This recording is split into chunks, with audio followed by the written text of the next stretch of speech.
everybody, and welcome to Against the Fence. This is your latest UFC news with that real fan opinion, and we got a few matchups to talk about tonight, haven't we? We've got Dustin Poirier is close to finalizing a fight with Michael Chandler, and that news was broken today by Ariel Helwani on the MMA Hour. And it's going to be exciting stuff. It's going to be slated potentially for UFC 281 in Madison Square Garden. We're also going to be talking about two other matchups that got announced today as well. Askar Askarov is going to be taking on Brandon Royval. And the other one was Dustin Jacoby taking on Khalil Roundtree Jr. But let's dive into, of course, the most important news of that is Chandler versus Poirier. I've just read a tweet just now from Brett Okamoto, actually. He doesn't really necessarily confirm the date. Let me see if I can find it. He says, talks are ongoing for a huge lightweight fight between Dustin Poirier and Michael Chandler. Date is still to be determined, per sources. Chandler's preference is December, which would be perfect. Poirier has made it clear he's been ready to fight. Date is being apparently worked out. Yeah, I mean, look, that MSG card could be quite tasty. We've got a tasty card in October as well, in Abu Dhabi, of course. Yes, Ash, I see you in there. Yes, this is going to be a good fight. Whether or not is it going to be a co-main event? Is it going to be a featured fight? Personally, I think it's going to be a featured fight. Michael Chandler was the featured fight in his last outing against Tony Ferguson, but granted, both guys were kind of coming off of losses. Dustin Poirier, of course, is coming off a loss against I should say the champ, shouldn't I? The champ Charles Oliveira. So because it's an MSG card, part of me thinks they're going to want to put two title fights on. So I'd imagine that this fight would be a featured bout, and do you know what? It's going to be fire, man. I'd like it. Both guys bring it, and they're never in a boring fight. Chandler, since he burst onto the UFC scene, he's been in exciting wars. Chandler, Oliveira for the belt, of course. That Justin Gaethje fight, which was so close. He came up short in that one. But, again, when you look at it like this, you see Dustin Poirier's got a win against Justin Gaethje. So, we could see a lightweight triangle here. If Michael Chandler is to beat Dustin Poirier. And I think it's going to be a very exciting contest. I think it's going to be very close. Is it going to be like the Chandler Gaethje one? Probably not, because I think Chandler, I want to see Chandler a bit more calculated. Of course, he loves to throw down. He's definitely going to throw down, but I don't think he's going to be fighting at the similar pace he did in the Justin Gaethje fight. On the other hand, when you go back to Justin Gaethje's loss against Dustin Poirier, it was his first fight or two in the organization, so he took a little time to adjust. Again, it'd be another fight to run back down the line, that's for sure. But it is going to be Chandler versus Poirier. I'm dead excited for this. Ash says, JK, who takes the fight then for you? Yeah, I mean, look, after seeing Michael Chandler, of course, in UFC London, it was good to sort of have a brief chat with him, get a photo with him and things like that. Poirier, of course, is so talented and class as always. Man, I'm going to want Chandler to win in this, I think. I want to see him fight for the belt. I think he's a little bit more exciting than Poirier, in my opinion. Yeah, and Chandler's just fought the cream of the crop straight away in this UFC lightweight division. He's had 2 losses and 1 win at the moment. I'd like to see him level it and get 2-2. I really would. Ash said he's going with Chandler as well. Guys, let us know who you're going with. Yeah, I'm hoping for a Chandler decision. I really am. I mean, arguably, I would love to see this fight on a 5-rounder. I really would. I think it deserves to be a 5-rounder. But given both guys' recent records, it's kind of got to be a featured bout. Third on the main cards. I think kind of makes a lot of sense. because, like I said, the MSG card does deserve another title fight, but what's it going to be?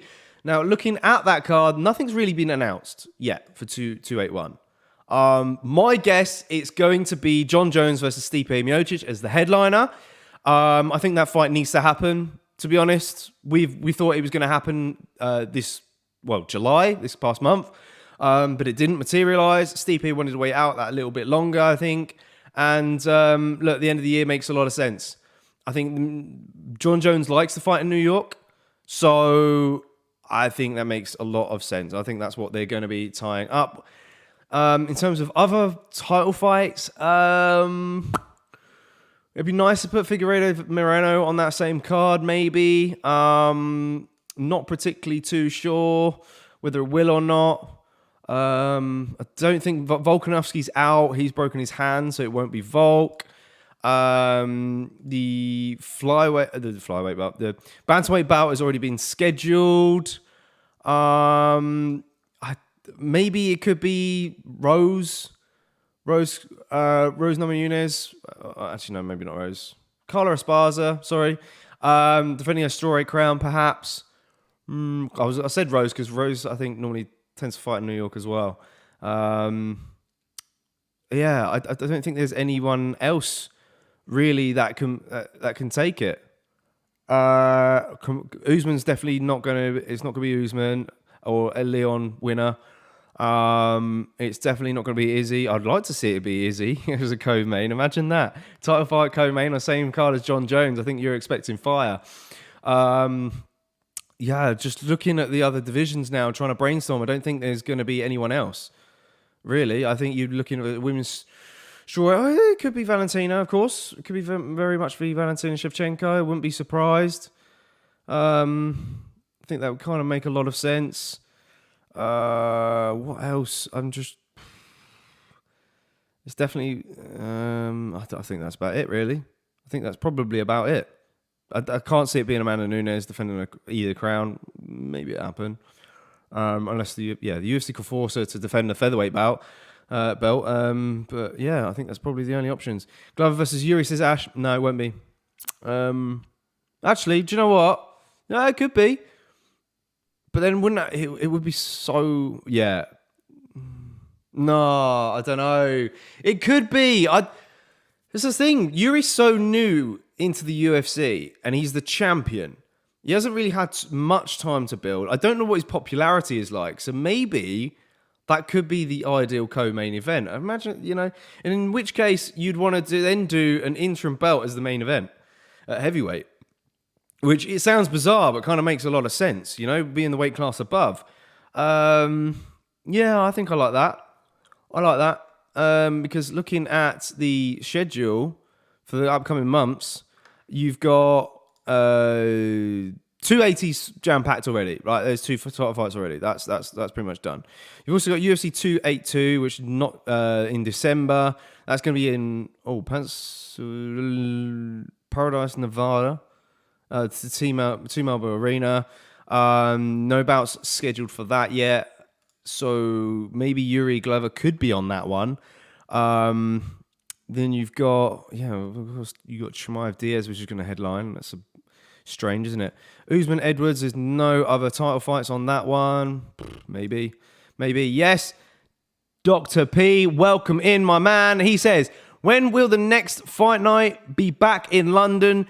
Do you think it should be held at another venue? Oh, sorry, I've missed a comment from Chrissy M. Yes, Chrissy M. Says, am I the only one extremely excited for the Khamzat Diaz fight? I can't wait. Okay, right, to answer both of these questions, yes, Chrissy, you might be. I'm not particularly, I think because it's a headliner, Dana's kind of trying to sell it a little bit and sort of say, well, Diaz is tough. He's fought the who's who. He's had more experience. He's great off of his back, etc., etc. But I think it's going to be smash time for Chimaev. I really do. Will I watch it? Of course I will. I mean, we're here every single week. You got to join us every single week for the watch along. That's it. You'll never. She says, I just want to watch Khamzat fight. I mean, look, yeah. I mean, it's exciting, isn't it, to continue watching this absolute machine rise to the occasion and just chop out these people. It's crazy, really. Sorry, back to Dr. P's question about London. Look, I mean, it was brought to my attention, I think the last UFC London weekend a few weeks ago, that perhaps maybe the UFC could target a fight now in November because Cage Warriors is scheduled on a Friday.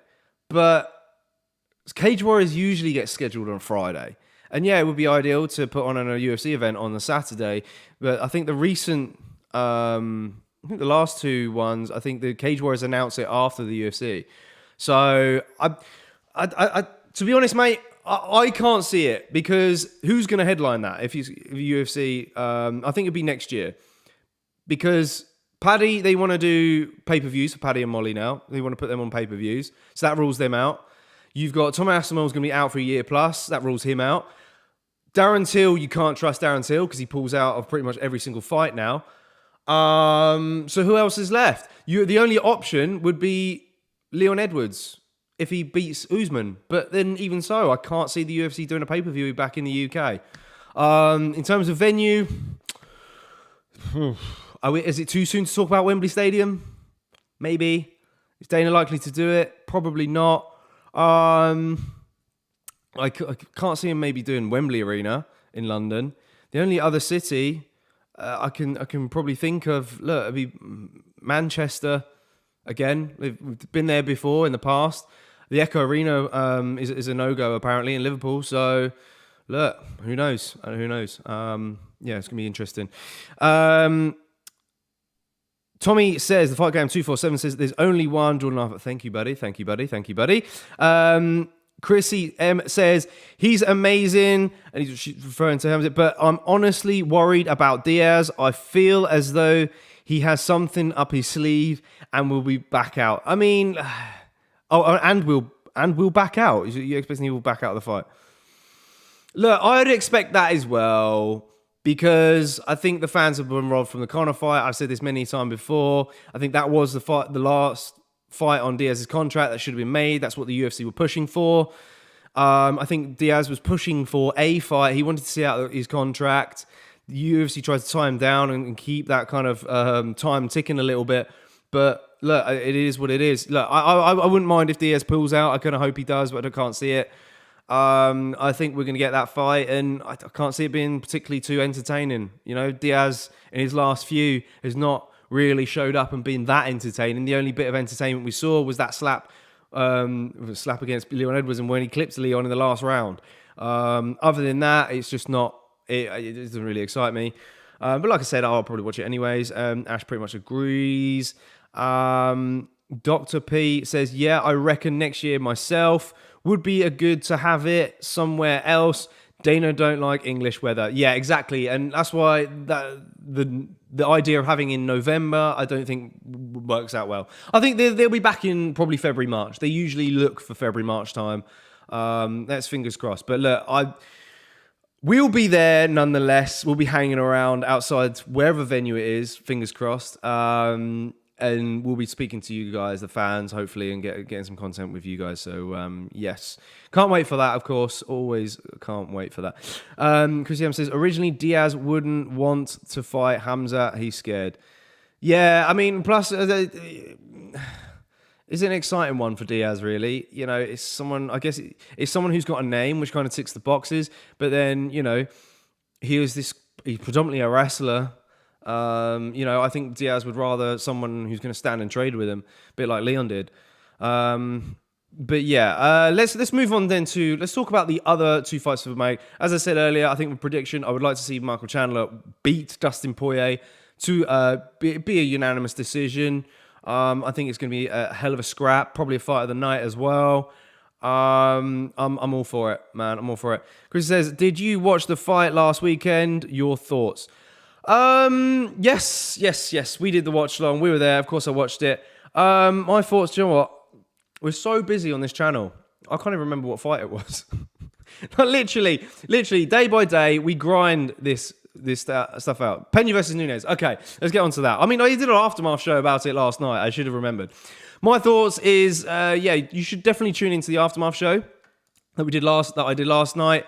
I talked about what's next for Amanda Nunes, what's next for Juliana Pena, the flyweight division as a whole, and how that's going to play out. I predicted the Brandon Royval versus Askar Askarov fight that got announced today. I knew that would be the next for those two guys. That fight is going to be a grappling affair for sure, and it's going to be very interesting to see if Askarov can apply his wrestling enough and prevent Brandon Royval from getting any submission attempts off. Brandon Royval is so slick off of his back. He's so slick in the jiu-jitsu game, and it's going to be so intriguing to watch. I don't think there was a date confirmed for... Oh, no, there was. It's October... I think it was October 15th, the fight night, which the venue's yet to be determined. But look, for my predictions for that, do you know what? Like I said, I think Askarov would probably be favourite in that fight. I'm going to take Brandon Royval. I'm going to take Brandon Royval as a dog. I really do. I think Askar Askarov goes 2 losses in a row. And Brandon Royval's a very sneaky man. And look, he's had some ups and downs. He's been very unlucky as of late. If I look back at his previous performance, well, actually, he was unlucky against Pantoja and Brandon Moreno, of course. But yeah, the 2 fights against Bontorin, split decision, very close. The match Chanel guillotine was insane. The guy can pull off submissions from anywhere. And I think he does that to Askar Askarov. And that's my call and prediction on that at the moment. The other fight that was announced, Dustin Jacoby versus Khalil Roundtree Jr. I think that's a phenomenal fight. Dustin Jacoby is on a tear at the moment. Since joining the UFC, he's looked exciting. He got a finish last time out. I've forgotten the guy's name. I think it was a Korean dude. I've forgotten the guy's name. But yeah, he's taking on Khalil Roundtree Jr., who's really sort of like coming back into his own now as Khalil Roundtree Jr., He's had some excellent fights. He's had some excellent performances. Who was his last performance now? I need to try and find this up. Let's see if I can find this fight that it was advertised. Ash, if you're there and you can remember who it was, please drop it in the chat. Nunes back to her best, says Ash. You forgot that quick. Yeah, I did. And it's crazy. But yeah, I mean, for me, Nunes' performance, I think it was a performance that we was expecting in the first fight. We didn't get it. I believe that she prolonged the fight. She didn't get pushed for the finish.